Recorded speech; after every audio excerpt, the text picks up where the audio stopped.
kumustahin muli natin ang pagbabantay sa eleksyon 2025 ng ating Digital Action Center. Naroon si Anjo Pertiera. Anjo.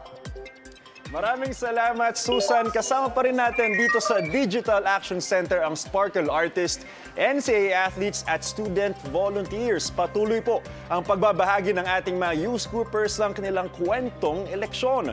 Gaya ni youth grouper Carmelo Gutierrez, kwento niya, hindi lang isa, kundi 18 automated counting machines ang sunod-sunod na pumalya sa Santo Cristo Elementary School sa Quezon City kung saan siya naroon.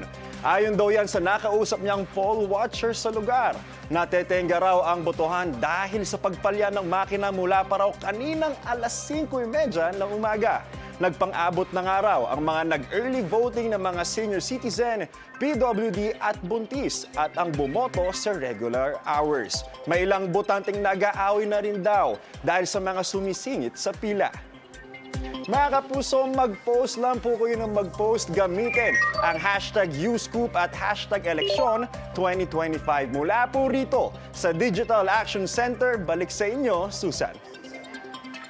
Salamat. Nako, Anjo, marami pa tayo natatanggap ng mga report na siguro mas magandang maiparating din natin nila sa atin at para maiparating din natin sa mga kinaukulan. Ano klase mga reklamo yung so far pinakamaraming nakukuha nyo dyan, Anjo? Mami Su, ito sa katunayan, bago magsimula itong area natin, bago pumasok dito, may nakausap ako dito na volunteer natin mula sa NCAA. Ang sabi niya, may isang nagreklamo na ang binoto lang niya sa pagka-senador ay 7. Pero lumabas sa resibo niya, ang nangyari, Mami Su, 10 po, nadagdagan ng 3 senador na hindi naman niya binoboto. Ganun po kadalasan yung nangyayari na minsan yun nga, na may mga technical difficulties, yung delays, tulad nga po na nasabi ko kanina, at maraming pang iba, Mami Su. Nako, maganda nga na natatanggap natin yan para, yun nga, sabi ko nga, para maiparating natin sa mga kinauukulan, para malaman natin kung ang mga explanation o ano pa mga pwede mga susunod na hakbang na gawin. Maraming salamat, si Anjo Pertiera, babalikan ka namin mamaya. Mga kapuso, makibahagi sa aming eleksyon 2025 Digital Action Center.